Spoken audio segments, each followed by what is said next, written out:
গাজার কলকিতে টান মারতেছে আর ডুগি তবলা বাজায় গান গায় আমি পাপী গুনাহগার বান্দা জহির আমি পাপী গুনাহগার বান্দা জহির কেমনে হব রে পার ও জহির বাবা নৌকার মাঝি আমাই করিও পার। কিয়ামতের ময়দানে বিচার দিবস যেদিন কায়েম হবে 2-4টা কি নৌকা পাওয়া যাবে? কথা কন না কেন? পাওয়া যাবে? এটা পাতা খুঁজে পাওয়া যাবে, পাতা। আর নৌকা রেডি করে বলে পার করে দিবে।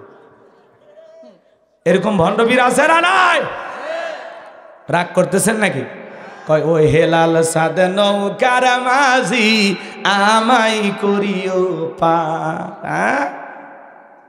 যে জায়গায় আদম থেকে ঈসা আলাইহিস সালাম পর্যন্ত প্রত্যেকটা নবী আনাফসি বলবে, নিজেকে নিয়ে পেরেশানিতে থাকবে। মুহাম্মদ রাসূলুল্লাহ সাল্লাল্লাহু আলাইহি সাল্লাম মাকামে মাহমুদে সিজদায় মাথাটা নত করে থাকবেন। আল্লাহ তখন আসমান থেকে ডেকে বললেন, হাবিবুল্লাহ ও আমার বন্ধু আর কাঁদবেন না, আজকে আপনার কাঁদার দিন না, আজকে আপনার আনন্দের দিন। আপনি মাথা উঠান, আপনি যা বলবেন আজকে আমি আল্লাহ তাই শুনবো। নবী হবেন সুপারিশের কান্ডারি, আর তোর বাবা গাঁজা খায়া। কথা বলেন না কেন? হক কথা বলা। আল্লাহওয়ালা খুবই ভালো জিনিস। পীর ছিল শাহজালাল, শাহপরান, শাহ মাকদুম, বাইজিদ বুস্তামি, আব্দুল কাদের জিলানি, আল্লামা খাজা মঈনুদ্দিন চিশতি রহমতুল্লাহ আলাইহ, রংপুরের কেরামতুল্লাহ, বগুড়ার শাহ সুলতান, রাজশাহীর শাহ মাকদুম, এই যে বাগেরহাটের খান জাহান আলী, এই যে বড় বড় আল্লাহওয়ালাদের কারণে এদেশে ইসলামের প্রচার প্রসার হয়েছে। আল্লাহওয়ালাদের মাধ্যমেই বাংলার জমিনে আমরা ইসলাম পেয়েছি। এজন্য আগে রেডিওতে ঝড় তুফান আসার আগে কি গান হইতো? ওলি আল্লাহর বাংলাদেশ, শেখ ফরিদের বাংলাদেশ, রহম করো আল্লাহ, রহম করো আল্লাহ। এটা ওলিদের পাক ভূমি। কথা বলেন ঠিক কি না? এই ওলিদের পুণ্যভূমিতে এখন পীরের লেভেল পরে কিছু ভণ্ডের আবির্ভাব ঘটেছে। আমার ওয়াজ হক্কানি আল্লাহওয়ালাদের বিরুদ্ধে কথা বলার সাহস আমার নাই। আমি যা বলি ভণ্ডদের বিরুদ্ধে বলি, বেদাতীদের বিরুদ্ধে বলি, যারা মাজারগুলোকে পূজার মতো শ্রদ্ধা করে। মাজারগুলোতে পূজা, মাজার পূজা শুরু হয়েছে না? কথা বলেন না কেন? আপনারা রাগ করতেছেন না? কয়টায় আছে না, হিন্দু দাদা বাবুরা ব্যস্ত মা নিয়ে, আর মুসলমান ব্যস্ত বাবা নিয়ে। বাবা বেশি হওয়া লক্ষণ খুবই খারাপ। যার বাবা যত বেশি তার জন্ম তত খারাপ। কথা বলে ঠিক কি না? কই পানির ভিতরে জ্বললে বাতি, ঝড় বাতাসেও নেবে না, ল্যাংটা বাবার মুরিদ হইলে নামাজ রোজা লাগে না। আছে না নাই? এই দুনিয়াতে এমন কোন নবী রাসূল নাই যে নবী রাসূল সালাত আদায় করে নাই। আর পৃথিবীতে এখন ভণ্ডের আবির্ভাব হয়ে গেছে, ওদের নাকি নামাজ লাগবে না। যে পীর বলে নামাজ পড়া লাগবে না, ওইটা পীর না, টাটকা শয়তান। কয় সিজদার মধ্যে একটা সিজদা দিবি, জান্নাত পার হয়ে জাহান্নামের গর্তে পড়বি। এরকম ভণ্ড আছে না নাই? গাঁজা খায়া মুজদারি লাল বানাইছে, টর্চ লাইট মেরে মুখ কোথাও খুঁজে পাওয়া যায় না। বগলে চুল দিয়ে বেরিবার হয়েছে। সুন্দরবনে অবস্থা হলে বান্দরবনের কি অবস্থা? আজকে মাজারগুলো হয়ে গেছে গাঁজা খাওয়ার নিরাপদ জায়গা। বাপরে বাপ, আমাদের এই গাইবান্ধার একটা জায়গায় ওরস শরীফে দাওয়াত পাইছিলাম। আজ থেকে সেই 11 সালের ঘটনা। বাজান গো, ওই ওরস শরীফের মাহফিলে যায় দেখি এমন কায়দায় গাঁজাগুলো খাইতেছে, আর চতুর্দিক দিয়ে গাঁজার আসর বসে গেছে।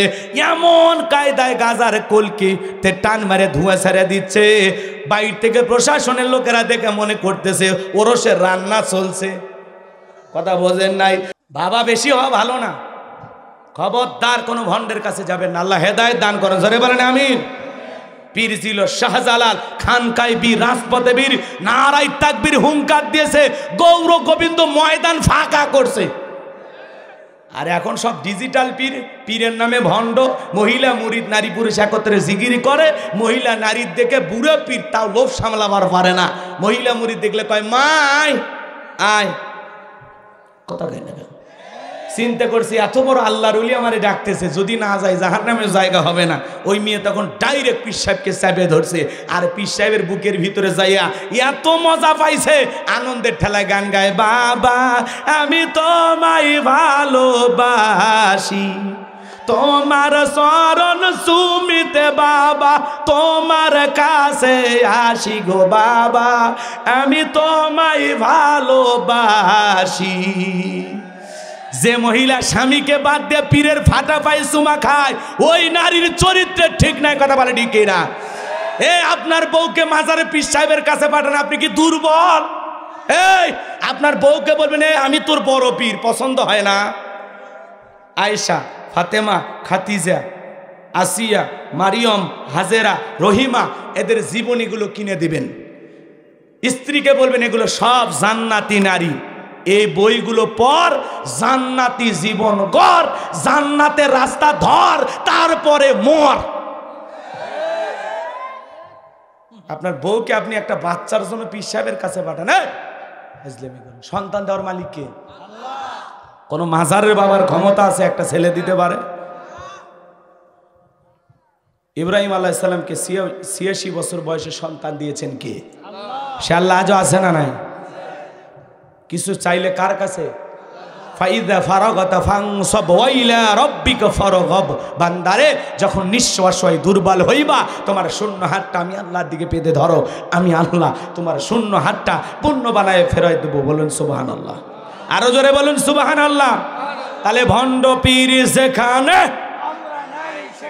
আরো আসতে, ভণ্ড পীর যেখানে, হক্কানি আল্লাহওয়ালা যেখানে। মনোযোগ দিয়ে কথাগুলো শুনবেন বাজান। আমি পীর মুরিদদের বিরুদ্ধে কোনো কথা বলি না। আল্লাহওয়ালাদের কারণে এদেশে ইসলামের প্রচার প্রসার হয়েছে, মানুষ অমুসলিম ছিল মুসলমান হয়ে গেছে, কথা বলেন ঠিক কিনা? এই যে বাংলাদেশের একটা অভিনেতা নাম হলো প্রবীর মৃত্যু, কথা কয় না কেন? আজকে একটা কথা বলা হয়েছে প্রবীর মৃত্যু নাকি ইসলাম ধর্ম গ্রহণ করেছেন, মুসলমান হয়েছেন। এ কথা সত্য হইলে তো আলহামদুলিল্লাহ। উনি এক সময় বলেছিলেন আমি অসুস্থ মানুষ, আল্লাহর কাছে একটু দোয়া করবেন, আল্লাহ যেন আমাকে ভালো রাখে। এই ভিডিওটা ভাইরাল করে মানুষ বলতেছেন এই অভিনেতা প্রবীর মৃত্যু এই বয়সে সে কালেমা পড়ে মুসলমান হয়েছে। এই কথা চতুর্দিকে ছড়ানো হচ্ছে। এইবার তার বড় ছেলে বলতেছে না না না না না, আমার বাবা মুসলমান হয় নাই, এ কথা গুজব ছড়ানো হচ্ছে।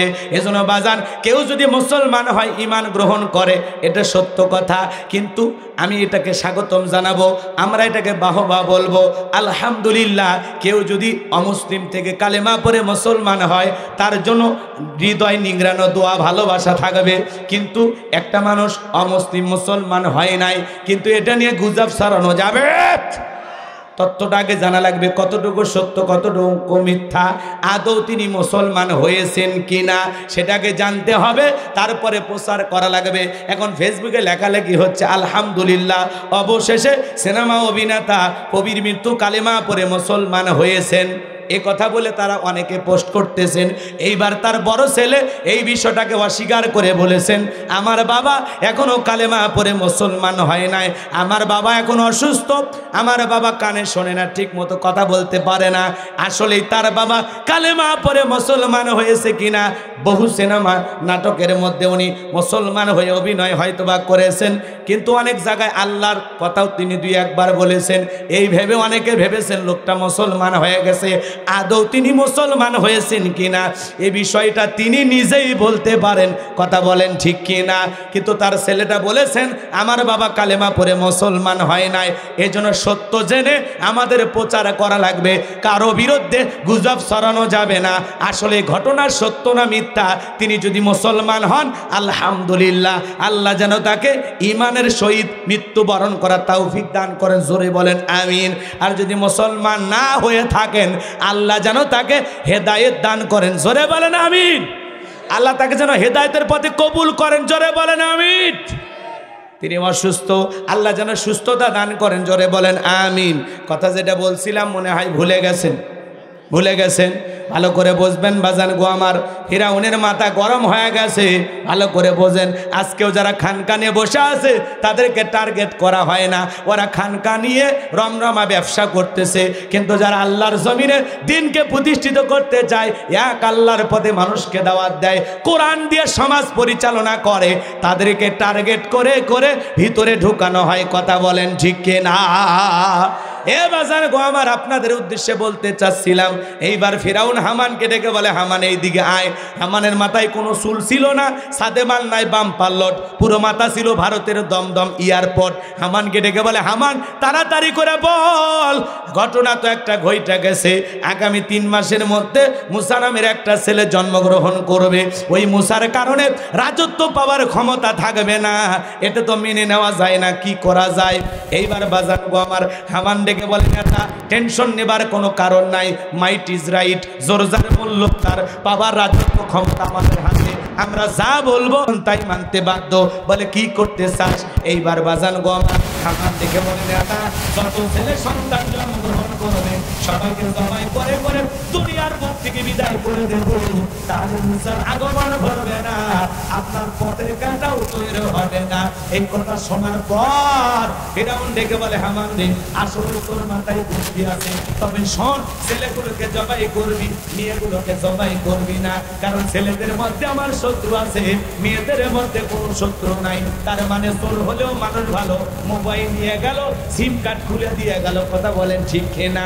এইবার সন্তান জবাই করা শুরু হয়ে গেল, ছেলে সন্তান হইলেই ঘরে আর জবাই করে। মুসা মাত্র কয়জন? যদি বিরক্ত দোয়া করে দিই, আপনারা বলে অনেকক্ষণ শুনলেন আছে সারা, হ্যাঁ নড়াচড়া করি না, ওটা বসা করলে কিন্তু বিরক্ত লাগে, একটু ধৈর্য নিয়ে বসেন, পেশাব লাগলেও আধা ঘন্টা 1 ঘন্টা আটকান, আমি অল্প সময়ের মধ্যে শেষ করে দেবো ইনশাল্লাহ। জি জি জি জি, লিল্লাহে তাকবীর, দয়া করে ওটা বসা করেন, অনুরোধের ভাষায় বলবো ওটা বসা করুন। জি এদিক খেয়াল করেন বাজান গো আমার, কথা বলতে আমার আপত্তি নাই যদি আপনারা শোনেন। লিল্লাহে তাকবীর, একটু আওয়াজ দেন, কি বলছিলাম ভুলে গেছেন।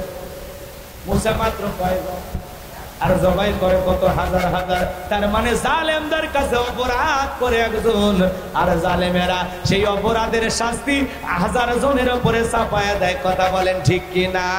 মুসা সন্দেহে জবাই করতে করতে 3 মাসে হাজার হাজার সন্তান জবাই করলেন। 2টা বর্ণনা পাওয়া যায়, কেউ বলেছেন 20,000, কেউ বলেছেন 24,000, আবার কেউ বলেছেন 80,000-এর মতো ঘটনা। যাই হোক, একটু মনোযোগ দিয়ে শোনেন, আমি যে কথা বলতে চাচ্ছিলাম বাজান গো আমার। এইবার 3 মাস অতিবাহিত হয়ে গেল, দবিরাকে ডেকে বলে, দবিরা এইবার গবেষণা করে দেখো আমার পথের কাটা মুসা মরল না বাঁচলো। এইবার দবিরা গবেষণা করে বলে, নেতা যদিও বনি ইসরাইল মায়ের মুখ খালি কইলাম, হাজার হাজার সন্তান জবাই করেছেন, কিন্তু আপনার পথের কাটা মুসা এখনো মরে নাই, মরে নাই, মায়ের কোলে জীবিত আছে, সুস্থ আছে, কিন্তু কোথায় আছে এইটা বলার ক্ষমতা আমাদের নাই। বোঝেন নাই মনে হয়, এইটা বলার ক্ষমতা আমাদের নাই। এই কথা যখন বললেন ফিরাউন চুপ হয়ে গেল। আমার আল্লাহ রাব্বুল আলামিন বলেন, ওয়া মাকারু ওয়া মাকারাল্লাহ আল্লাহু খায়রুল মাকিরিন। এলাকার আল্লাহ চাই মুসারে বাঁচাইতে, আর ফিরাউন চাই মারতে। আর 14 গোষ্ঠী এক জায়গায় হইয়া মুসা নবীকে মারতে পারবে? মুসা নবীকে মারতে পারবে না। লম্বা ইতিহাস সংক্ষিপ্ত করে বলে দিয়ে যায়, ফিরাউন এইবার রাগান্বিত হয়ে সেনাবাহিনীদেরকে ডেকে বলে, তাড়াতাড়ি করে চতুর্দিকে ছড়ায় পারো, যে জায়গায় মুসারে পাইবা ধরবার জবাই করবা, যাও এলাকায় নামিয়ে পারো। এলাকায় তল্লাশি চালানো শুরু হলো, একেবারে চিরুন অভিযান। এখন সেনাবাহিনী মুসা নবীর বাড়ির দিকে রওনা করেছে। মুসা নবীর বড় বোন নাম তার মারিয়ম ডেকে বলে, মা আমার ভাইকে তুমি কই লুকিয়ে রাখবা? মুসা নবীর মা সেনাবাহিনীর কথা শুই না সন্তানকে নিয়ে দিক সেদিক দৌড়ায়, কে জানো হামের মাধ্যমে গাইবি আওয়াজ দে বলে, মুসার মা তোমার চুলের ভিতরে তোমার ছেলেটাকে ফেলে দাও, কথা দিলাম গো তোমার ছেলেকে আবার তোমার কোলে ফেরায় দেব, বলুন সুবহানাল্লাহ। এইবার ফিরাউনের সেনাবাহিনী পুরো বাড়ি তল্লাশি চালাইলেন, সার্চ করলেন, তন্ন তন্ন করে বাড়ির চতুর্দিকে খুঁজলেন, কোথাও কোনো সন্তান খুঁজে পাইলেন না। এইবার সমস্ত বাহিনী যখন ব্যর্থ হয়ে চলে যায়, বাজান গো আমার, মুসা নবীর বাবা 2টা চোখের পানি ছেড়ে দিয়ে কাঁদে আর ডেকে বলে, বিবি রে ওই জালেমদের ভয়ে সন্তানটাকে চুলার ভিতরে ফেলে দিলি। আমার মন ডেকে বলে, আমার মুসা মনে হয় আগুনে পুড়ে কয়লা হয়ে গেছে, ওরা যদি ছেলেটাকে জবাই ভয় করত, বুকে লাশটা জড়ায় কাঁদতে পারতাম। বাবা হিসাবে মা আর মনে কষ্ট দিও না। মা যখন সন্তান গর্ভে ধারণ করে 3-4 মাস মা ঘুমাইতে পারে না, মা খাইতে পারে না, খাওয়ার রুচি নষ্ট হয়ে যায়, মার বমি বমি হয়। 6-7 মাস যখন হয়ে যায়, সন্তান যখন আস্তে আস্তে মায়ের পেটে বড় হয়, ডাক্তারি গবেষণায় বলা হয়েছে বাজান গো আমার, এ বাজান, মায়ের গর্ভে সন্তান যেই জায়গাটাতে থাকে ওই জায়গাটা মাত্র 10 ইঞ্চি। 8-9 মাস যখন হয়ে যায়, সন্তানটা যখন আস্তে আস্তে বড় হয়, মার কলিজার সাথে সন্তানের 2টা পা আল্লাহ পাক লাগাইয়া দেয়। যেই সন্তানটা মায়ের গর্ভে থাকা অবস্থায় সবচাইতে কম নাড়াচাড়া করে, মায়ের গর্ভে থাকা অবস্থায় সন্তানটা মায়ের কলিজায় 4,500 বার লাথি মারে। কত কষ্ট যন্ত্রণা গয়, মা সারা দুনিয়ার কেউ জানে না। মা কত রাত ঘুমাইতে পারে না, মা ব্যথায় সারা রাত জাগ্রত থাকে, দেয়ালে পিঠটা লাগাইয়া মা সারা রাত দাইরে দাঁড়ে একা একা কাটাইয়া দেয়। যে মা সন্তান গর্ভ ধারণ করে রাতের বেলায় ঘুমাইতে পারে না, সারা রাত জায়গা নফল নামাজ পড়লে যে সব হয়, মায়ের আমল নামায় আল্লাহ সেই সব লিখে দেয়। বলুন সুবহানাল্লাহ। যুবক রে, সন্তান যখন ডেলিভারির সময় হয়ে আসে, গভীর নিশীথে মা বাবার 2টা পা জড়ায় কান্দে। মায়ের চোখের পানি যখন বাবার পাকে স্পর্শ করে, বাবা ঘুম থেকে জাগ্রত হয়ে ঠিক বলে, বিবি রে, এত রাতের বেলায় কেন তুমি কান্না করো, কি হয়েছে তোমার? ডেকে বলে, স্বামী, ও আমার স্বামী, কত মহিলা সন্তান জন্ম দিতে গিয়ে মারা যায়, আমি যদি মারা যাই তুমি আমারে মাফ করে দিও, এই নাও সংসারের চাবি বুঝাইয়া দিলাম। এই কথা বলে মা সংসারের চাবি বুঝাইয়া দিয়া দাইমার ঘরে চলে যায়। প্রসবের যাতনায় মা দাঁত মুখ কামড়ায়, মা কত কষ্ট পায়। এ যুবক, প্রসবের যাতনা যে কত কঠিন দুনিয়ার মা ছাড়া কেউ বুঝবে না। নবীর এক সাহাবী মাকে কাঁধে করে হজ করায়। নবী ডেকে বলে, সাহাবী কাঁধে কে? ডেকে বলে, হুজুর আমার মা। আমার নবী ডেকে বলে, সাহাবী বড় ভালো কাজ করতেছো, আমার তো মাও নাই বাবাও নাই, আমি দুনিয়ার সেরা এতিম, যা করতেছো তুমি ভালো করতেছো। সাহাবী ডেকে বলে, হুজুর আমি যে আমার মাকে কাঁধে করে হজ করাইলাম, আমি কি আমার মায়ের হক আদায় করতে পেরেছি? বিশ্ব নবী ডেকে বলে, সাহাবী, আল্লাহ যদি তোমাকে কিয়ামত পর্যন্ত হায়াত দেয় আর তুমি যদি তোমার মাকে কাঁধে করে এমনি ভাবে হজ করাও, তোমার মা তোমাকে জন্ম দেওয়ার সময় প্রসবের যাতনায় আর শব্দ করেছিল, ওই একটা শব্দের হক দুনিয়ার কোনো সন্তান আদায় করতে পারবে না। এ ভাই, ডেলিভারি খিজে কষ্ট দুনিয়ার মা ছাড়া কেউ বোঝে না। একটা সন্তান জন্ম দিতে গিয়ে মা ছোট্ট বালতির মতো 1 বালতি রক্ত শরীর থেকে ঢেলে ফেলে দেয়। কত মা জ্ঞান হারায় ফেলে, মার হুঁশ থাকে না।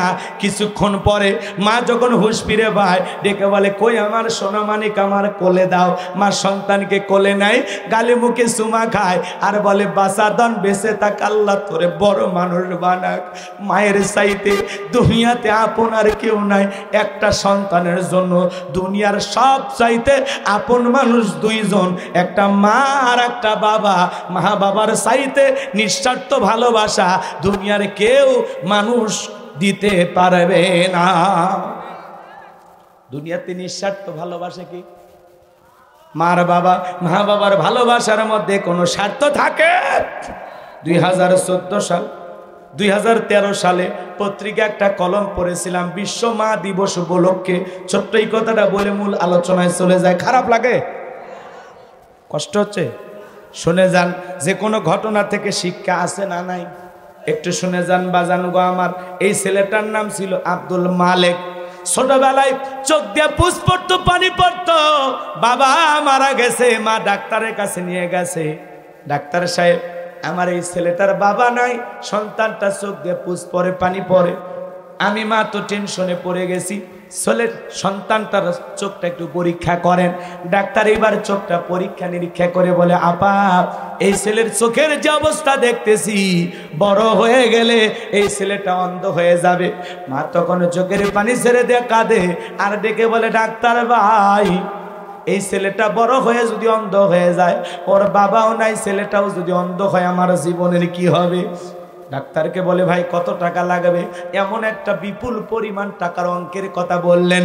মা শুনে চোখের পানি ছেড়ে দিয়ে কাঁদে আর ডেকে বলে, ও ডাক্তার ভাই, এত টাকা দেওয়ার মতো তো আমার কাছে টাকা নাই, আমি এত টাকা কোথায় পাইবো? ডাক্তার ভাই আর কি কোনো উপায় নাই? ডাক্তার ডেকে বলে, বোন আমাদের কাছে কোনো উপায় নাই। এইবার মহিলা কাঁদতে কাঁদতে ডেকে বলে, ডাক্তার ভাই আমার দুইটা চোখ যদি আমি আমার ছেলেকে দেই, আমার ছেলে দেখতে পাবে কিনা? বলে, আপা এও সম্ভব। আমার ভাইয়েরা, অনম দুঃখিনী মা তখন সন্তানের জন্য দুইটা চোখ দিয়ে দিল। এইবার সন্তান আস্তে আস্তে বড় হতে লাগলো। সন্তানটা পরীক্ষা দেবে, মা দুধের গিলাস না গেছে সন্তানের সামনে। ওই ছেলেটা ডেকে বলে, মা ঘন ঘন তুমি আমার চোখের সামনে আসবা না, তোমার চোখ দিয়ে পুষ পরে পানি পরে, তোমার চোখের রোগটা আমার চোখে পার হতে পারে।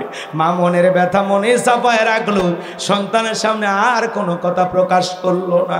এইবার ছেলেটা পরীক্ষা দিয়ে ভালো রেজাল্ট করেছে, চাকরির সন্ধানে ঢাকায় চলে গেল।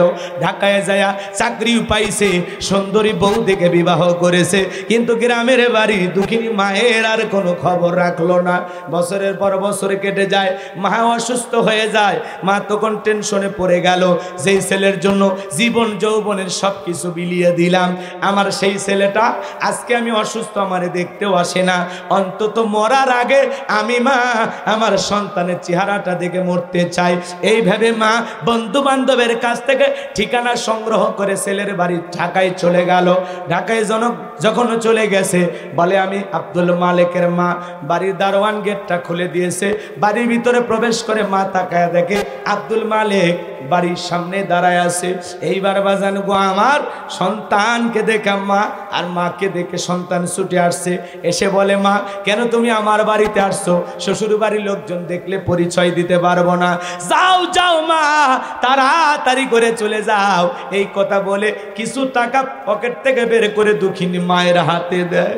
এইবার মা ডেকে বলে, ছেলে রে, আমি তোর কাছে টাকা চাইতে আসি নাই, আমি আসছি তোর সোনা মুখটা দেখার জন্য। হঠাৎ করে বিবি চলে আসছে, ডেকে বলে, স্বামী এই সেরা শাড়ি পরা মহিলাটা তোমার কে হয়? এইবার ছেলেটা মায়ের পরিচয় গোপন করে ডেকে বলে, এই সেরা শাড়ি পরা মহিলাটা আমার গ্রামের বাড়ির কাজের মহিলা। আমার ভাইয়েরা, এই কথা বলার পর স্ত্রী যখন চলে গেল, দুঃখিনী মায়ের চোখ দিয়া মনে হয় বৃষ্টির পানির মতো অশ্রু গড়িয়ে পড়তে লাগলো। আর ডেকে বলে, বাবা রে, আমি মা তোর জন্য কত কষ্ট করেছিলাম। যখন তুমি অসুস্থ হয়েছিলে, আমি মা তোর বিছানায় শোয়ায় রেখে সারা রাত জেগে জেগে আল্লাহর কাছে বলেছি, আল্লাহ আমার হায়াত নিয়ে হলেও আমার ছেলেটাকে বাঁচায় রাখো। 10 মাস 10 দিন গর্ভে তাই দিয়েছি বাবা, তোর জন্য জীবনে কি না করলাম, আজকে বইয়ের সামনে মারে চাকরানি বানায় দিলি। এত বড় আঘাত পাবো রে বাবা, কোনোদিন আমি মা ভাবতে পারি নাই। এই কথা বলে জনম দুঃখিনী মা সন্তানের দেওয়া টাকা ছেলের হাতের মধ্যে দিয়ে ডেকে বলে, বাবা তোর টাকা তুই পকেটে রাখ, আমি মা টাকা নিতে আসি নাই, আমি আসছিলাম তোর সোনা মুখটা দেখার জন্য। তোর মুখ দেখেছি, আমার স্বাদ মিটে গেছে, মায়ের পরিচয় নিয়া আর কোনোদিন আমি তোর দুয়ারে আসবো না। এই কথা বলে জনম দুঃখিনী মা চলে গেল, বিনা চিকিৎসায় মা দুঃখিনী মারা গেল। এইবার এই ছেলেটা চাকরির প্রমোশনে বাজান গো আমার এলাকায় যখন চলে গেছে, এলাকায় যাওয়ার পর চিন্তা করলো অনেক দিন হয়ে গেল মার কোনো খবর নেই না, যাই তো একটু মার বাড়িতে যায়।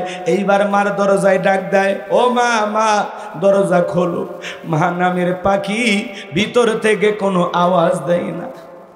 মা মা বলে চিৎকার মারে, মায়ের বাড়ি আছে, ঘর আছে, কিন্তু মা নামের পাখিটা উড়াল দিয়ে চলে গেছে। পাশের বাড়ির চাচির ঘুম ভেঙে গেছে, ডেকে বলে, কে বা তুমি? মা মা বলে ডাকো। এইবার ডেকে বলে, চাচি আমারে চেনো না, আমি আব্দুল মালিক, আমার মা কোথায়? চাচি এইবার কেঁদে ডেকে বলে, বাবা রে, আসলি যখন এত দেরি করে কেন আসলি?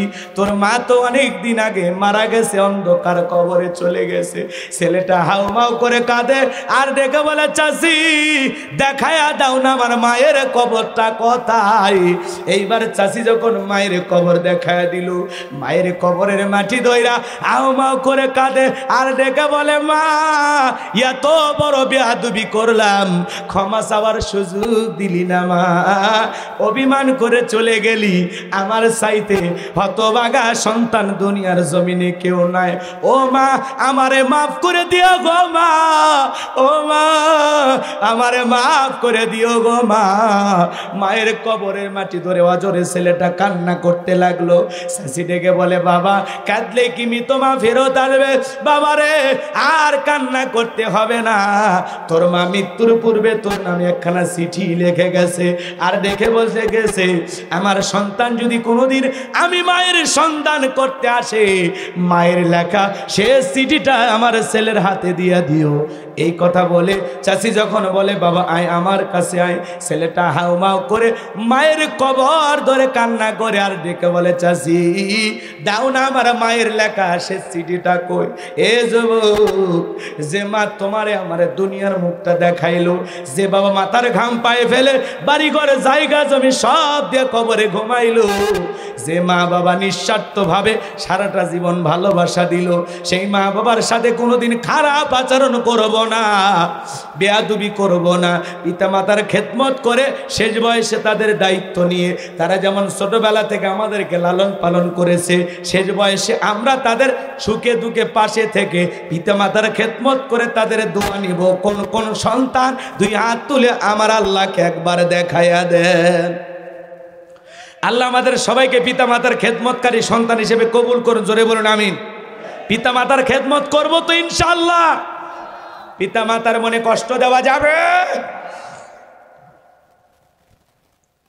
এ যুবক হাত নামাও, শোনো, বইয়ের ভালোবাসা বইয়ের কাছে, মায়ের ভালোবাসা মায়ের কাছে। কাউকে বেশি প্রাধান্য দিতে গিয়ে কারো প্রতি অবহেলা করা যাবে না।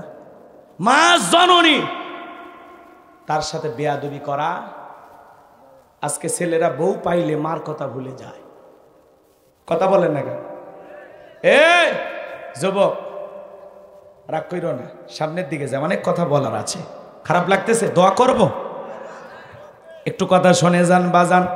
ফেরাউনক সাইজ করে বাড়ি যাবেন না, ফাইনাল খেলা ওয়াক সুবে মারিয়ে থুয়ে যাবে। ও তো এখনো বাদশা হয়ে আছে, কথা বোঝেননি? ওয়াক সুবে যাওয়া লাগবে, কথা ঠিক না? আচ্ছা এদিক খেয়াল করেন। যুবক, তাহলে বইয়ের ভালোবাসা বইয়ের কাছে, মায়ের ভালোবাসা মায়ের কাছে, কাউকে অবহেলা করার কোনো সুযোগ, ঠিক আছে? বিয়ের আগে মা মা মা ছাড়া কিছুই বোঝেন, আর বিয়ের পরে বউ বউ জিকির, এটা যেন না হয়। মায়ের ভালোবাসা মায়ের মতোই থাকবে, বইয়ের ভালোবাসা বইয়ের মতোই থাকবে, ঠিক আছে? তবে এই এই এই ডিজিটাল বইয়েদের একটু সমস্যা আছে, এজন্য যা সিদ্ধান্ত নেওয়ার বাসর রাতে, ওই যে কথা আছে না, বাসর রাতে বিড়াল মারো। তো বাসের রাতেই তোমার 50 বছরের জীবনে কি কি প্ল্যান আছে, কথা কোনো কেন? তো আপনার এই 50 বছরের ভবিষ্যৎ কি চিন্তা ভাবনা আছে, এটা আপনার বইয়ের সাথে শেয়ার করতে হবে। যে আমি এরকম পুরুষ আর এরকম একটা বউ চাই, তুমি আমার মনের মতো এইভাবে চলবে। বাসর করে সেলফি তুলবে, না হলে দাম্পত্য জীবনের কথা বলবে। এরা তো হুঁশ পায় না, এরা সেলফি তোলা, মালা বদল, ডিজে পার্টি, লাফালাফি, গান বাজনা যে কায়দায় শুরু করে, বইয়ের ছবি ফেসবুকে ছাড়ে, আর সাথে বোকার কেউ আছে? এরা যেভাবে সেলফির নিশায়তে ধরে গেছে, না জানি কোন দিন বাসর ঘরে লাইভ শুরু করে। আল্লাহ এদের হেদায়েত দান করুক, জোরে বলেন আমিন। এদেরকে সাইজ পরে করতেছি, আগে ওয়ার সামনের দিকে নিয়ে যায়। কষ্ট হচ্ছে আপনাদের? বাজান গো আমার, এইবার মুসা নবীর মা চুলার ভিতরে তাকায় দেখে, মুসা নবী চুলার ভিতরে পড়ে মুস্কি মুস্কি হাসে, বলুন সুবহানাল্লাহ। এইবার সন্তানটাকে কোলের মধ্যে নিলেন, আবারও কে যেন গাইবি আওয়াজ দেয়, এলহামের মাধ্যমে ডেকে বলে, মুসার মা আর কতদিন জালেমদের ভয়ে সন্তানটাকে লুকিয়ে রাখবা? এইবারে মায়ের লেখা শেষ চিঠি পড়বেন না, কথা যেন মনে থাকে। হ্যাঁ, কষ্ট হচ্ছে না বাজান গো আমার যে কথা বলতে চাচ্ছিলাম, এ যুবকের দল মনোযোগ দিয়ে কথাগুলো শুনে যাও। এইবার দেখে বলে মুসার মা, আর কতদিন জালেমদের ভয়ে লুকিয়ে রাখবা? সিন্ধুক একটা বানাইয়া দরিয়ার বুকে ভাসায় দাও। কথা দিলাম গো তোমার ছেলেকে আবার তোমার কোলে ফেরায় দেব, বলুন সুবহানাল্লাহ। এইবার সিন্ধুক পাবেন কোথায়? মুসা নবীর মা টেনশনে পড়ে গেল। সকালবেলা কে যেন ডেকে বলে মিস্ত্রি লাগবে মা, ও মা মিস্ত্রি লাগবে, আমি একজন মিস্ত্রি। মুসা নবীর মা চিন্তায় করে, এরকম ভাবে কেউ তো কোনোদিন ডাকে নাই, ও মিস্ত্রি তুমি এই দিকে আসো আসো। মিস্ত্রি যখন কাছে আসলেন ডেকে বলে মিস্ত্রি তুমি কি বানাইতে পারো? মিস্ত্রি ডেকে বলে মা আপনার যদি মনে হয় এমন একটা সিন্ধুক আপনার দরকার, যে সিন্ধুকের ভিতরে আপনার সন্তানকে তুলে দরিয়ার বুকে ভাসায় দিবেন, আপনি চাইলে আমি এরকম সিন্ধুক বানায় দিতে পারি। মুসা নবীর মা এই কথা শোনার পর বলে মিস্ত্রি রে তুমি তোমার মনের কথা বলেছো, এরকম একটা সিন্ধুক তোমার দরকার। মিস্ত্রি বলে মা ভিতর থেকে একটু পানি নিয়ে আসেন, যন্ত্রপাতি আছে ধার দেওয়ার জন্য পানি লাগতে পারে, আবার না হলেও চলবে। মুসা নবীর মা ভিতর থেকে পানি নিয়ে এসে দেখে মিস্ত্রি সুন্দর একটা সিন্ধুক বানায়া দাঁড়িয়ে আছে, বলেন আল্লাহু আকবার। এবার সিন্ধুকটা হাতের মধ্যে দিয়া মিস্ত্রি দৌড়ায়, পিছন থেকে ডাইকা বলে মিস্ত্রি লোহার পয়সা কি নিবা না, কাঠের পয়সা কি নিবা না, তোমার পারিশ্রমিকের দামটা কি নিবা না? মিস্ত্রি ডেকে বলে মা যারা বিপদে পড়ে আমি তাদের উপকার করি, বিনিময়ে টাকা পয়সা গ্রহণ করি না। মুসা নবীর মা এই কথা শোনার পর ডেকে বলে মিস্ত্রি এই বিপদের দিনে এত বড় উপকার করলা, লোহার পয়সাও নিলা না, কাঠের পয়সাও নিলা না, তোমার পারিশ্রমিকের দামটাও নিলা না, অন্তত তোমার নামটা বলে যাও, মাঝে মাঝে যদি তোমার কথা মনে হয় আল্লাহর কাছে তোমার জন্য দোয়া করব। মিস্ত্রি ডেকে বলে মা আমি দুনিয়ার সাধারণ কোনো মিস্ত্রি না, আমি আল্লাহর ফেরেশতা, আমার নাম হলো জিবরাইল। সুবহানাল্লাহ জোরে বলবেন না? একটু জোরে সুবহানাল্লাহ। এইবার সিন্ধুকের ভিতরে মুসা নবীকে তুলে দরিয়ার বুকে ভাসায় দিলেন। আর মেয়ে মারিয়মকে বলে মা সিন্ধুক ভাসতে ভাসতে কই যায় খবর নিয়ে আসবি। লম্বা ইতিহাস লম্বা করব না, সংক্ষিপ্ত করে একটু বলে দিয়ে যায়। সিন্ধুক ভাসতে ভাসতে ফিরাউনের ঘাটে চলে গেল। ওই দিন বিকেল বেলা ফিরাউন তার প্রিয়তমা স্ত্রী আসিয়াকে নিয়ে আসছে সমুদ্রের সৈকতে হাওয়া খাইতে। ফিরাউন কাফের হওয়ার পরেও মাঝে মাঝে বউকে নিয়ে বিনোদন করতো। মারহাবা কর। ইন্নাল হামদালিল্লাহিল আকরামিল্লাযী খালাকাল ইনসানা ওয়া কাররামা ওয়া আল্লামাহু মিনাল বায়ানি মা লাম ইয়ালাম ফাসুবহানাল্লাযী লা ইহসা ইমতিনানুহু বিল লিসানি ওয়ালা বিল কলাম নাশহাদু আল্লা ইলাহা ইল্লাল্লাহু ওয়াহদাহু লা শারীকা লাহু ونشهد أن سيدنا وسندنا وحبيبنا ومولانا محمدا عبده ورسوله الذي أرسله بالحق بشيرا ونذيرا وداعيا إلى الله بإذنه وسراجا وقمرا منيرا فقد قال الله تعالى في كلامه المجيد وفي فرقانه الحميد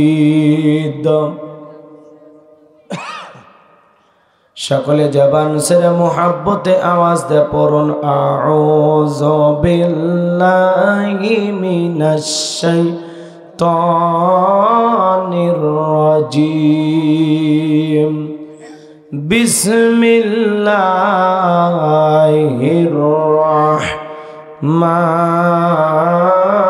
রাহমানির রহিম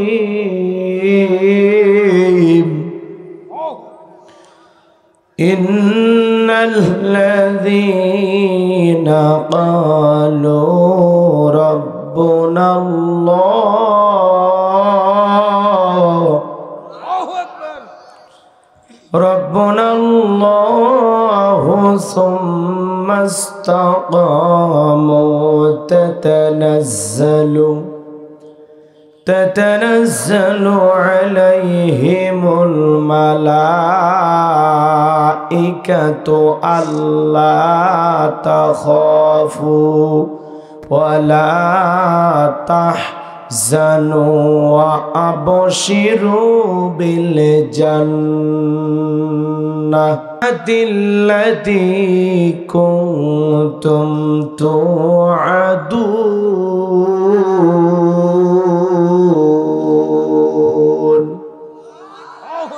صدقت يا رب العالمين. وعن أبي هريرة رضي الله تعالى عنه قال قال رسول الله صلى الله عليه وسلم الدنيا سجن المؤمن وجنة الكافر رواه المسلم.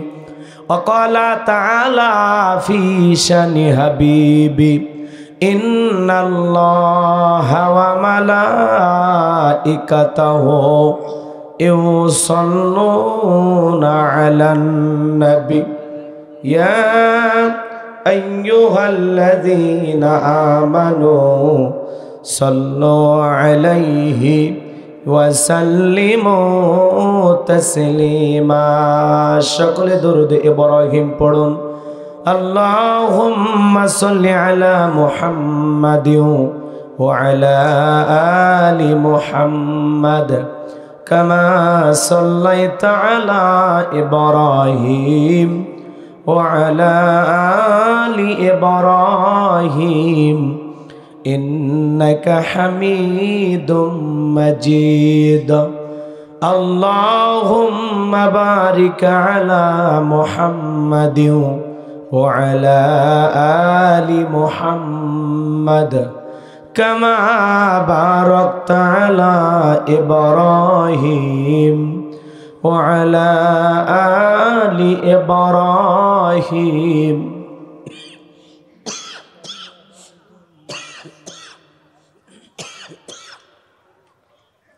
إنك حميد مجيد.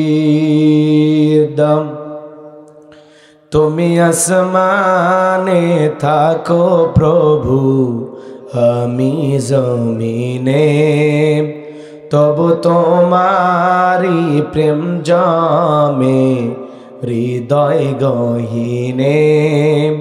আমি তোমারি গোলাম গো অন্য কারো নাম আমি তোমারি গোলাম গো অন্য কারো না। আলিমুল গায়ব তুমি মালিক রব্বানা। আল্লাহু আল্লাহু আল্লাহু আল্লাহ আল্লাহু আল্লাহু আল্লাহু। তোমারি রহম ছাড়া বাঁচা বড় দায় প্রতিদিনে প্রতিখানে জড়িয়ে রাখো গো আমায়। তোমারি রহম ছাড়া বাঁচা বড় দায় প্রতিদিনে প্রতিখানে জড়িয়ে রাখো গো আমায়। কত শত ভুল মাফ করে দাও কত শত ভুল মাফ করে দাও জানা কি জানাই আমি তোমারি গোলাম গো অন্য কারো নাম আমি তোমারি গোলাম গো অন্য কারো না। আলিমুল গায়ব তুমি মালিক রব্বানা। আল্লাহু আল্লাহু আল্লাহু আল্লাহ আল্লাহু আল্লাহু কঠিন বিচারের দিনে থেকো গো পাশে, পাপের ভারে নয়ে আহু। একটু মহব্বতে কালেমা পড়ুন, লা ইলাহা ইল্লাল্লাহ, জোরে লা ইলাহা, আওয়াজ করে জোরে জোরে লা ইলাহা ইল্লাল্লাহ, জোরে।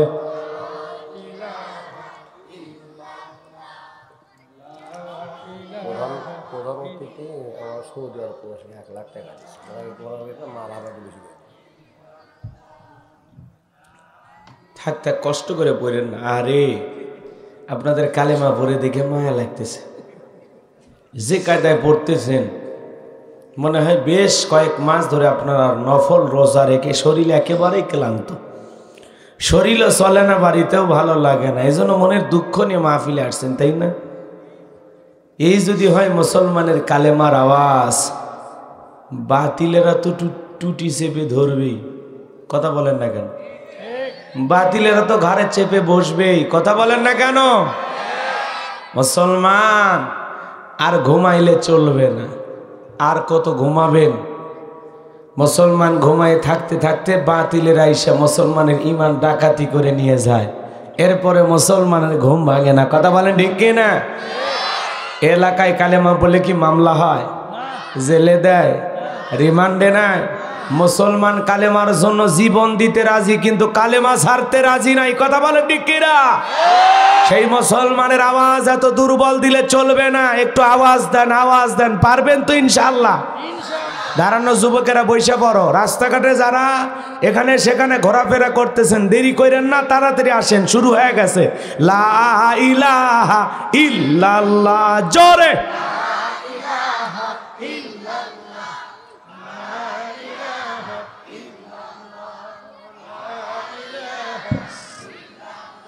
জোরে লা ইলাহা ইল্লাল্লাহ, জোরে জোরে লা ইলাহা ইল্লাল্লাহ, জোরে লা ইলাহা, লা ইলাহা ইল্লাল্লাহু মুহাম্মাদুর রাসূলুল্লাহ। জবান ছেড়ে এক বাক্যে পড়ছি সাল্লাল্লাহু আলাইহি ওয়াসাল্লাম। বাংলাদেশের ঐতিহ্যবাহী বগুড়া জেলার ধনুর থানার অন্তর্গত উত্তর নান্দিয়ারপাড়া বাইতুর রহমান জামি মসজিদের উন্নয়ন কল্পে আজকের এই বিরাট ইসলামী জালসার সম্মানিত সুযোগ্য অনারেবল প্রেসিডেন্ট জনাব মোহাম্মদ রবিউল ইসলাম আল্লাহ পাক তার গোলামকে হায়াতে তৈয়বা সিয়াতে কুলিয়া দান করুন, সকলে বলুন আমিন।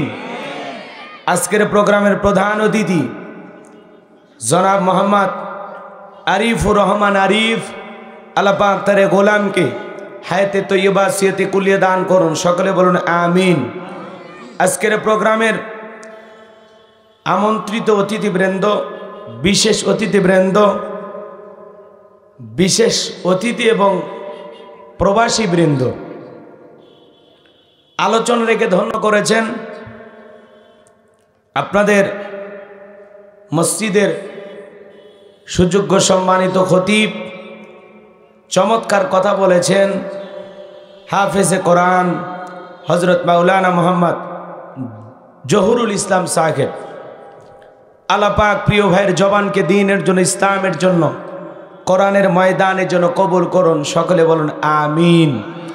মঞ্চে উপস্থিত সম্মানিত ওলামা ইকরাম, সামনে বসা পিতৃ সমতুল্য মুরব্বী বাবাজিরা, কলিজার টুকরা প্রাণপ্রিয় যুবক ভাইরা, ছোট্ট ছোট্ট সোনা মানিকেরা, পর্দার আড়ালের সম্মানিত অবলা সরলা আবেদা সালেহা মা ও বোনেরা, প্রশাসনের সম্মানিত পুলিশের ভাইয়েরা, ডিবির ভাইয়েরা, জাতির বিবেক প্রিয় সাংবাদিক বন্ধুগণ, বিভিন্ন রাজনৈতিক দলের সম্মানিত নেতা কর্মী ভাইয়েরা, সবাইকে নিয়ে আরেকটি বার সালাম দিচ্ছি।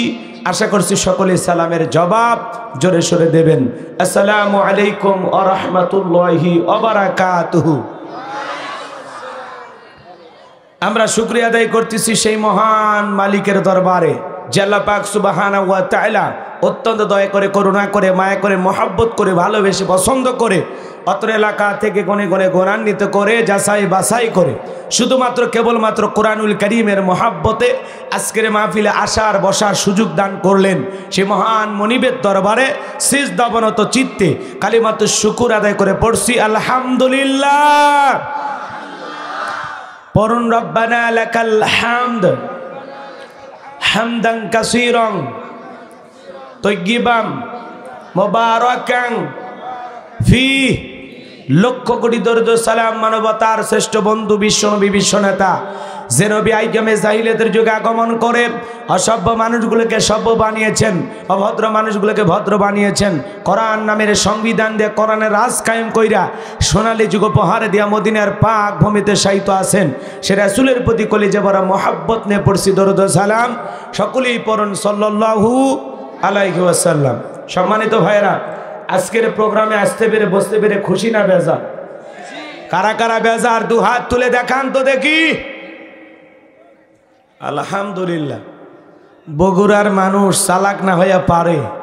হ্যাঁ, চালাক শ্রোতাদের সামনে আবার ওয়াজ করে শান্তি পাওয়া যায়, কইতে কলিকাতা বুঝে নাই। তো আজকের প্রোগ্রামে আসতে পেরে বসতে পেরে কারা কারা খুশি, মুখে নিয়ে হাসি আওয়াজ দে বেশি। আল্লাহ নামের এমন একটি স্লোগান দেবেন, এলাকায় যদি কোনো বাতিল শক্তি থাকে তাদের কলিজায় যেন কম্পন সৃষ্টি হয়, এমন আওয়াজ তুলতে রাজি আছেন যারা? বীর মুসলমানের মতো দুটি হাত টান টান করে তুলে দেখান তো তারা। লিল্লাহে তাকবীর, লিল্লাহে তাকবীর। আল কোরআনের আলো, আল হাদিসের আলো, দুনিয়ার মুসলিম। আমার নেতা তোমার নেতা, আমার নেতা তোমার নেতা। লিল্লাহে তাকবীর। আল কোরআনের আলো, আল হাদিসের আলো, দুর্নীতির আলো। হাত টেনে নাড়া দেন তো। মাশাআল্লাহ, মারহাবা। আসতে কারো নাকে যেন না লাগে, হাত নামান। অনেকে ঝোঁকে তালে বলে ফেলেছেন দুর্নীতির আলো ঘরে ঘরে জ্বালো। বাংলাদেশে দুর্নীতি দমন কমিশন আছে না নাই? এরপরে দুর্নীতি কমেছে নাকি ডিজিটাল কায়দায় বেড়েই চলেছে? দিন যত গড়াচ্ছে দুর্নীতির পাল্লা তত ভারী হচ্ছে, কথা বলেন ঠিক কি না? আমরা চাই আমাদের প্রিয় মাতৃ বাংলাদেশ দুর্নীতি মুক্ত আল্লাহ কবুল করুন, চিল্লা বলুন আমিন। আমরা চাই আমাদের বাংলাদেশ মাদক মুক্ত আল্লাহ কবুল করুন, চিল্লা বলুন আমিন। আমরা চাই আমাদের বাংলাদেশ যৌতুক মুক্ত আল্লাহ কবুল করুন, চিল্লা বলুন আমিন। আমরা চাই আমাদের বাংলাদেশ নাস্তিক মুক্ত আল্লাহ কবুল করুন, চিল্লা বলুন আমিন। সম্মানিত ভাইরা আমার, ভূমিকায় লম্বা কথা নয়, সরাসরি মূল আলোচনায় প্রবেশ করতে চাই। তারপরে দুই একটি কথা না বললেই নয়। আমরা যত জায়গায় কোরআনের কথা বলতে যাই, বলে হুজুর সাবধানে আলোচনা করবেন, ভুলে যাবেন না এলাকা কার। ওদের কথার সাইজ শুনে মনে হয় এলাকা ওদের বাবার। কথা বলেন না কেন? একটা আওয়াজ দিবেন। বগুড়ার মানুষ যদি কথা না বলে অন্য জেলার মানুষ তারও বেশি বোঝেন নাই। ওদেরকে মনে করেন গুতাও আওয়াজ বের করা যাবে। একটু আওয়াজ দেন। ভয় পাচ্ছেন নাকি? আমি করবো আওয়াজ, আপনারা দেবেন আওয়াজ, জবাব দিবেন ঠিক ঠিক। আলোচনা হবে কমপ্লিট।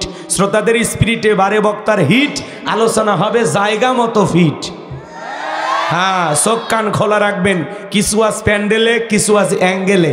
জ্ঞানী লোকের জন্য ইশারায় যথেষ্ট, কথা বলেন ঠিক কিনা?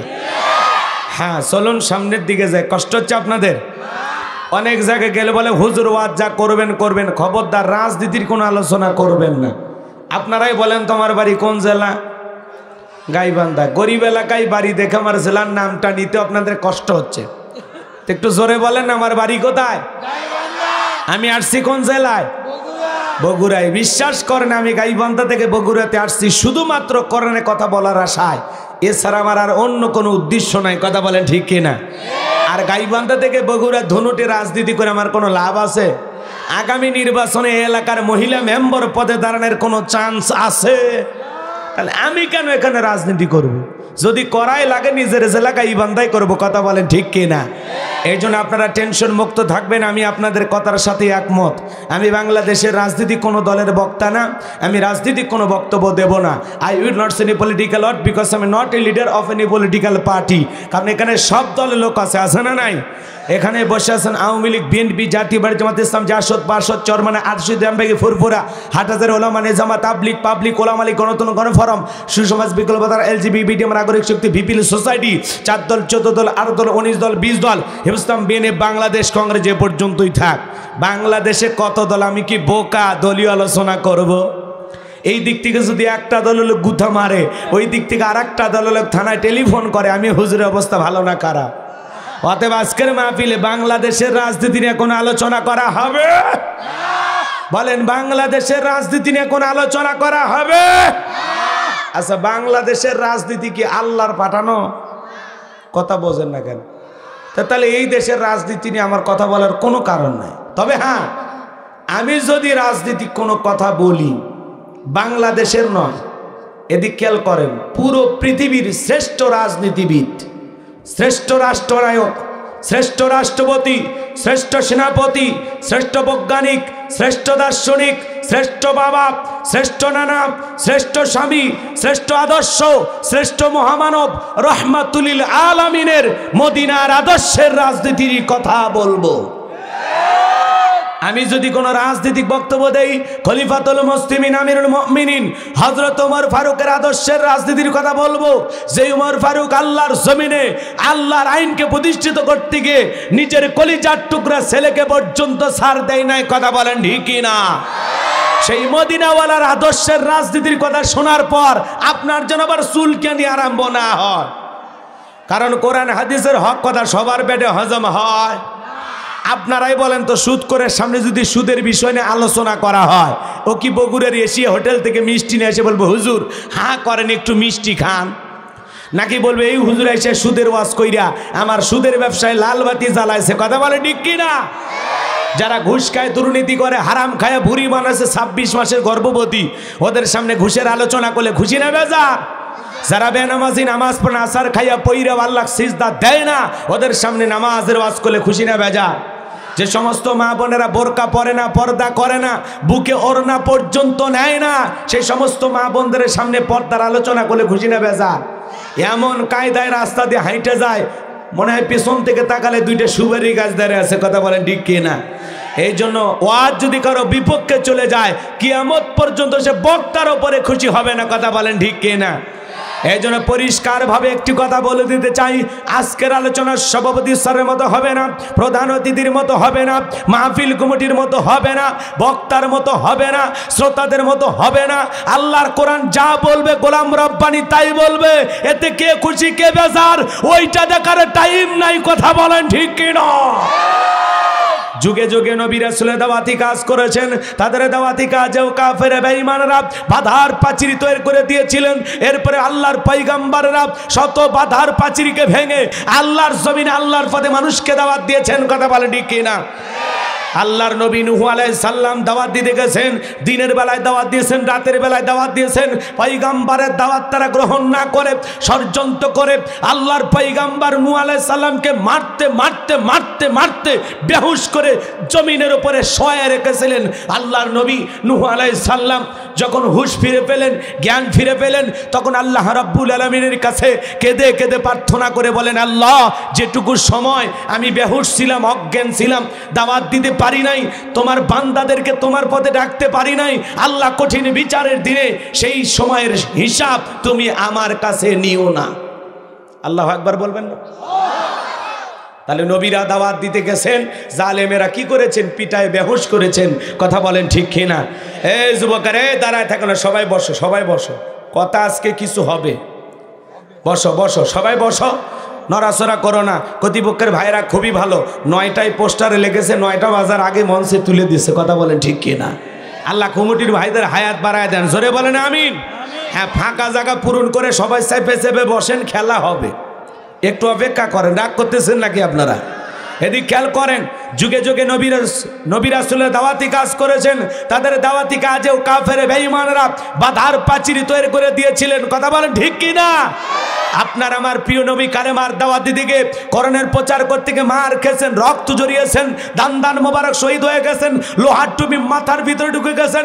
সাহাবায়ে কিরাম দিন প্রতিষ্ঠিত করতে গিয়ে মার খেয়েছেন, রক্ত জড়িয়েছেন, জীবন দিয়েছেন। ও বাংলার মুসলমান, 1971 সালে এদেশের মাটির জন্য, এদেশের পতাকার জন্য আপনার আমার পূর্বপুরুষেরা যদি রক্ত দিতে পারেন, জীবন দিতে পারেন, প্রয়োজন যদি হয় আল্লাহর জমিনে আল্লাহর দ্বীনকে প্রতিষ্ঠিত করতে গিয়ে, কোরআনের সমাজ কায়েম করতে গিয়ে নবীদের মতো সাহাবায়ে কিরামদের মতো বুকের তাজা রক্ত দিতে হয়, কারা কারা দিতে রাজি? দুহাত তুলে আল্লাহকে দেখান।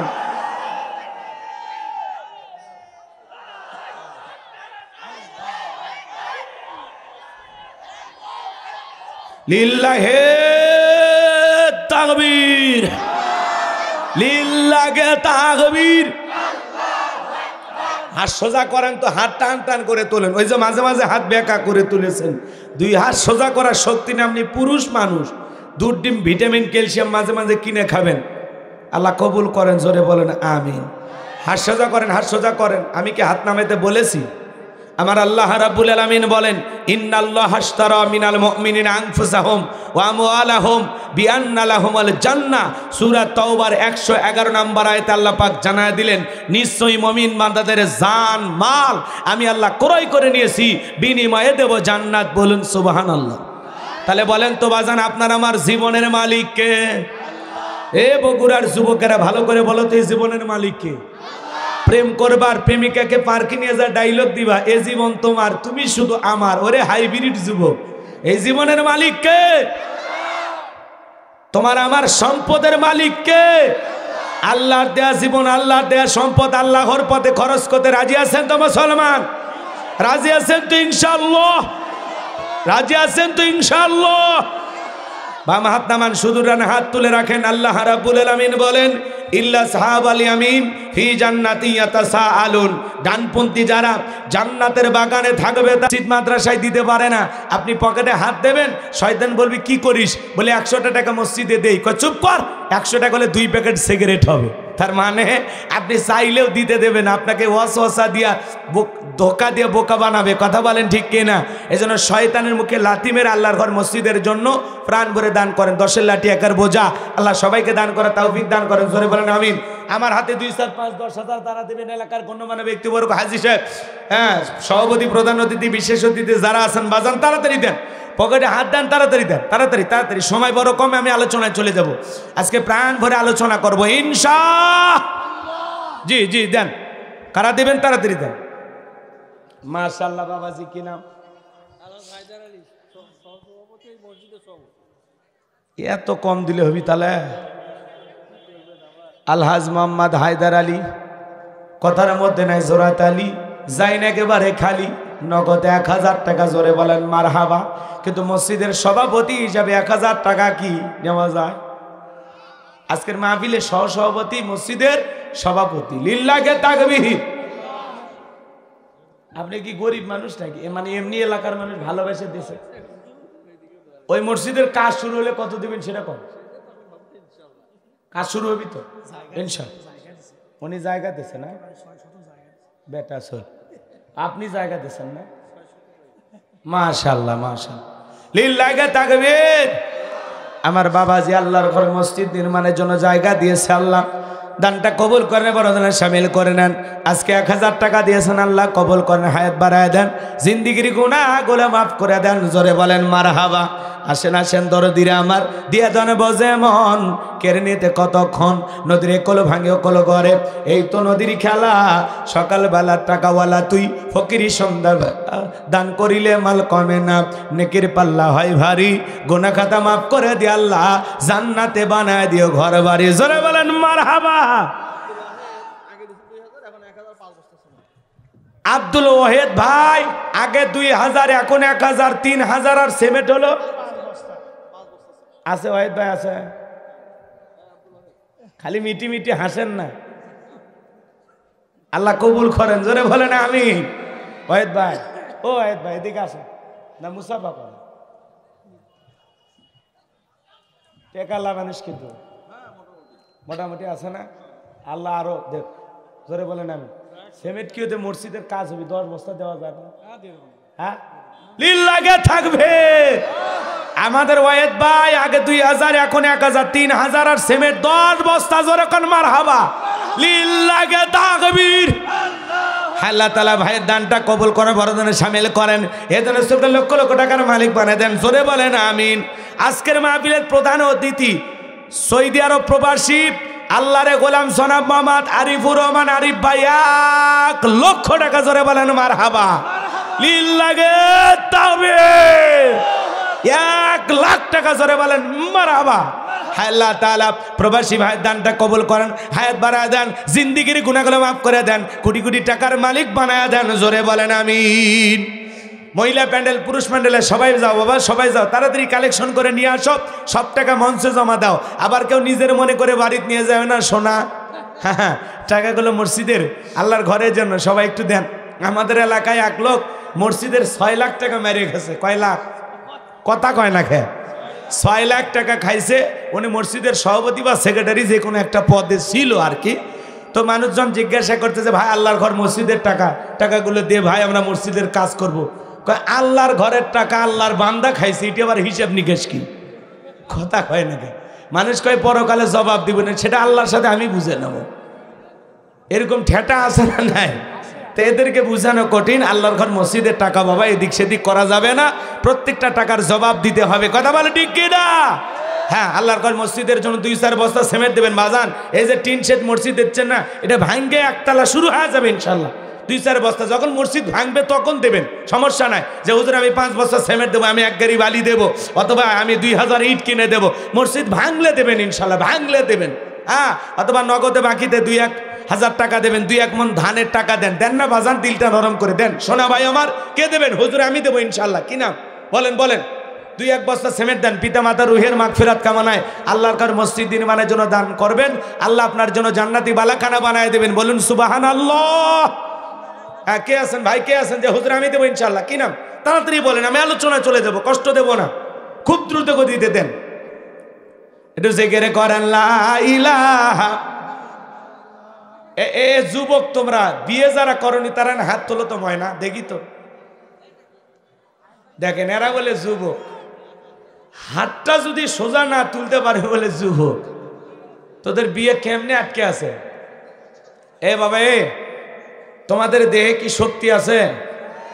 কি প্রেশার কি লো না হাই? জিকির টিকির করতে পারবে তো? তো তোমরা একটু আওয়াজ দাও, বয়স্ক মানুষ তারা না আস্তে আস্তে বলুক। তোমরা না ঝাঁকি মেরে জিকির করো লা ইলাহা ইল্লাল্লাহ, জোরে জোরে লা ইলাহা ইল্লাল্লাহ, জোরে লা ইলাহা, জোরে লা ইলাহা। জি জি, আল্লাহর গোলাম 100 টাকা দিয়েছেন, আল্লাহ কবুল করেন, হায়াত বাড়ায় দেন, জিন্দেগির গুনাহগুলো মাফ করে দেন, কোটি কোটি টাকার মালিক বানায় দেন। জোরে বলেন আমিন। কি আহা, মা বোন যারা বসে আছেন, মা মহিলা প্যান্ডেলে মা বোনদের জায়গা হচ্ছে না, ওদের জায়গা একটু বেশিই লাগে। কথা কয় না? হ্যাঁ, বিয়ের আগে 4 ভাই এক খাটে ঘুমায়, আর ডিজিটাল বইয়েরা যখন বাড়িতে আসে, আরে এক বাড়ি তার জায়গা হয় না, 4টে ভাইয়ের 4টে বাড়ি, মাঝখানে পাঁচির তুলে দেয়, এক ভাই আর এক ভাইয়ের চেহারাও দেখে না। হাটে বাজারে এক ভাই আর এক ভাইয়ের সাথে ধাক্কা লাগলে বইয়ের ভয়ে কথা বলে না। এ কথা কর নাকে কি যে তাবিজ করে গো। তবে বগুড়ার মা বোন অবশ্য এরকম নাই, এরা ভালো, এরা স্বামীকে কখনো কুপরামর্শ দেয় না, এরা সবসময় সুপরামর্শ দেয়, কারণ সবগুলো জান্নাত থেকে পালিয়ে যাচ্ছে। আমার মা বোন যারা বসে আছেন, এক বোন আর এক বোনকে, এক মা আর এক মাকে বসার সুযোগ করে দেন। মা বোনেরা চেপে চেপে বসেন, আপনাদের জায়গা হচ্ছে না মা, মন খারাপ করবেন না মা, আমি ছোট মানুষ, যদি কিছু বলি বেয়াদবি নেবেন না, আপনারা চেপে চেপে বসেন। প্রাণ ভরে আপনাদের জন্য আজকে কিছু বরাদ্দ আছে ইনশাল্লাহ, আপনাদের জন্য আলোচনা হওয়া দরকার আছে না নাই? মা বোনদের ওয়াজ করা দরকার, কারণ মা বোনেরাই বারবার আমাদের সরকার। কথা বলেন ঠিক কিনা? হ্যাঁ, মা বোনেরা বসেন লা ইলাহা।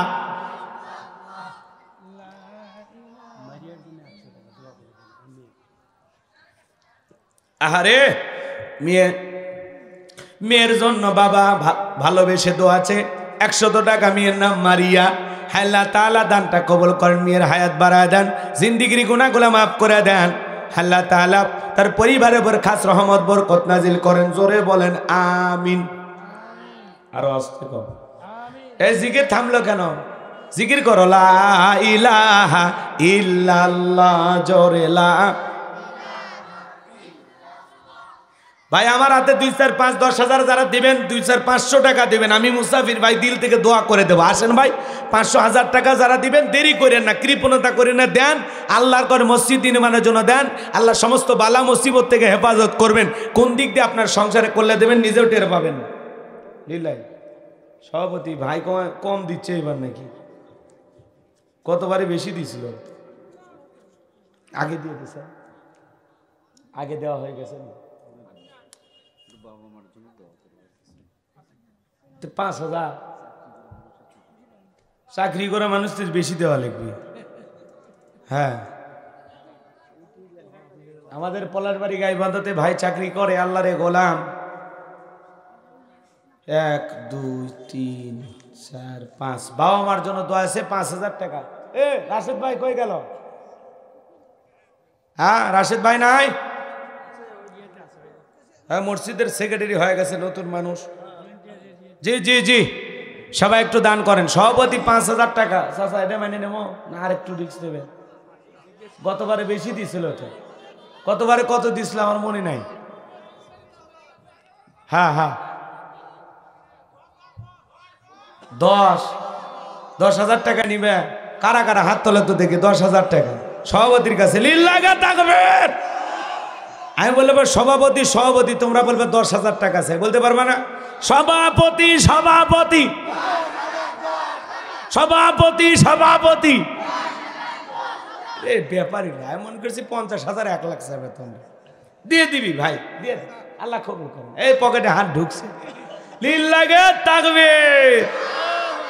আজকের মাহফিলের সভাপতি জনাব মোহাম্মদ রবিউল ইসলাম ভাই। রবিউল ইসলাম ভাই জিন্দাবাদ জিন্দাবাদ। লিল্লাহি তাকবীর। হায় আল্লাহ তাআলা আমাদের প্রিয় ভাই রব্বুল আলামিন আজকের মাহফিলের জন্য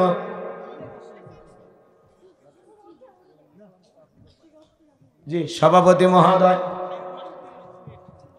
খায়রুল মাস্টার 2 বস্তা সিমেন্ট আল্লাহ কবুল করেন, হায়াত বাড়ায় দেন, জিন্দেগির গুনাহগুলো মাফ করে দেন। জোরে বলেন আমিন। সভাপতি মহোদয় নগদ 5000, বাকি 5000 আল্লাহ তাআলা দানটা কবুল করেন, বড় দানে শামিল করেন। এদিনে আসলে লক্ষ লক্ষ টাকার মালিক বানায় দেন, দুনিয়া আখিরাতে ইজ্জত সম্মান বাড়ায় দেন। জোরে বলেন আমিন।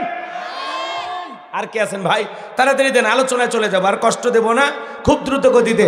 দাঁড়ানো যুবকেরা বসো, বাবা বসো, যুবকেরা বসো। এই সাইডে কিছু জায়গা আছে, চেপে চেপে বসেন। আর এই 1-150 লোক হইলে প্যান্ডেল ভরে যাবে ইনশাল্লাহ। ওরা আসতেছে, কিছু লোক কেবল বাড়ি থেকে রওনা করেছে। হ্যাঁ, ওরা মনে করছে 9টা বলতে 9টা 10টায় বাজায় নাকি, কিন্তু রাশেদ ভাই এবার খুব হিসেবি লোক। বাপ রে বাপ, 9টা বাজার আগে মঞ্চে হাজির। লিল্লাহি তাকবীর। চলুন প্রাণ ভরে আলোচনা করব ইনশাল্লাহ, আর বেশি দেরি করা যাবে না। 2-1 দিলে ভাই দেন। চলুন চলুন আলোচনায় চলে যাব। কেউ আছেন? আর কেউ আছেন দেবেন?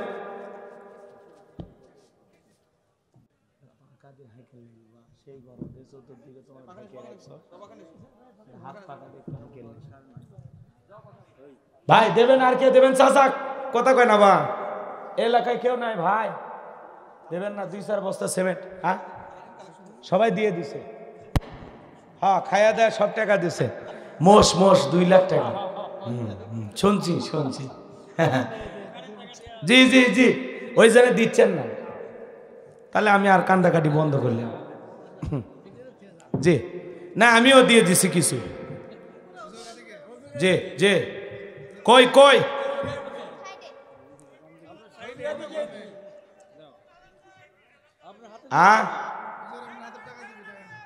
সেক্রেটারি আছে? চাচা কত বাবা? 500 সিমেন্ট টেমেন্ট কিছু লিখবে?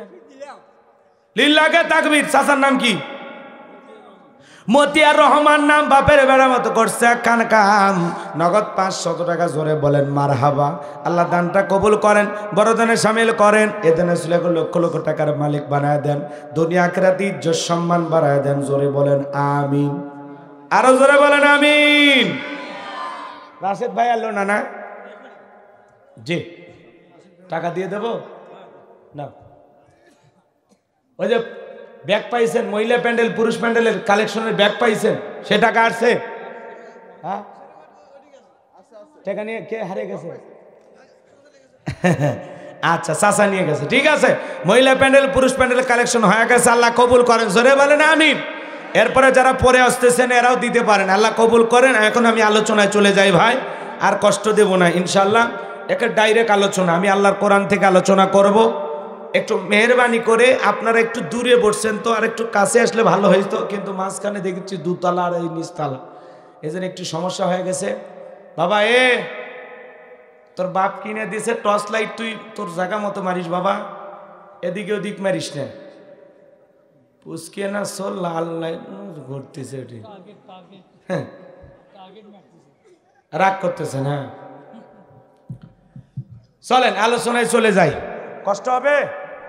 আচ্ছা, আল্লাহর কোরআন থেকে কথা বলবো ইনশাআল্লাহ, এদিক সেদিক আর যাব না, কোনো ভূমিকা দেব না, ডাইরেক্ট আলোচনা করব ইনশাআল্লাহ। একটু জবান ছেড়ে সবাই আমার সাথে মোহাব্বতে পড়বেন। আমি আজকে কথা বলবো পবিত্র কোরআনুল কারীমের 41 নম্বর সূরা, সূরাটির নাম হামিম আস-সিজদা। বলেন কি নাম? মোট আয়াত আছে 54টি। আয়াত আছে কয়টি? 54টি। রুকু আছে 6টি। বলেন রুকু আছে কয়টি? 6টি। বিশ্বনবীর মক্কার জিন্দিগিতে এই সূরাটি নাজিল হয়েছেন, কোরআনুল কারীমের 41 নম্বর সূরা। আমি যে আয়াতে কারিমা তেলাওয়াত করেছি, এই আয়াতটি পাইবেন কোথায়? 24 নম্বর পারার 19 নম্বর পৃষ্ঠার 3 নম্বর লাইনে এই আয়াতে কারিমা রয়েছে। বলেন আল্লাহু আকবার। আয়াতের নাম্বার হলো 30। এই আলোচনা কবুল করার পর আল্লাহ যেন আমাদের সবাইকে পার করে দেন ফুলসিরাতের ব্রিজ, জোরে কোন আমিন। আরো আসতে কোন ফুলসিরাতের ব্রিজ চেনেন? আমিন যে মুখ থেকে বের হচ্ছে না, আপনি চান না যে আল্লাহ যেন নিরাপদে পার করে দেয়? চান না? চান না? ওই যে গত বছরে তো বলছি যে ফুলসিরাতের কিনারাই কিন্তু জাহান্নাম ওত পেতে রয়েছে। কথা কি বুঝতেন? ইন্না জাহান্নামা কানাত মিরসাদা, নিশ্চয়ই জাহান্নাম ওত পেতে রয়েছে। কোন জায়গায়? ফুলসিরাতের কিনারায়। ঠিক ফুলসিরাতের পথ দিয়ে মানুষ পারাপার হবে না, ওই কিনারায় জাহান্নাম ওত পেতে রয়েছে। এই জন্য সেই ফুলসিরাতের পথ যেন আল্লাহ আমাদেরকে পাড়ি দেওয়ার তৌফিক দান করেন, জোরে বলুন আমিন।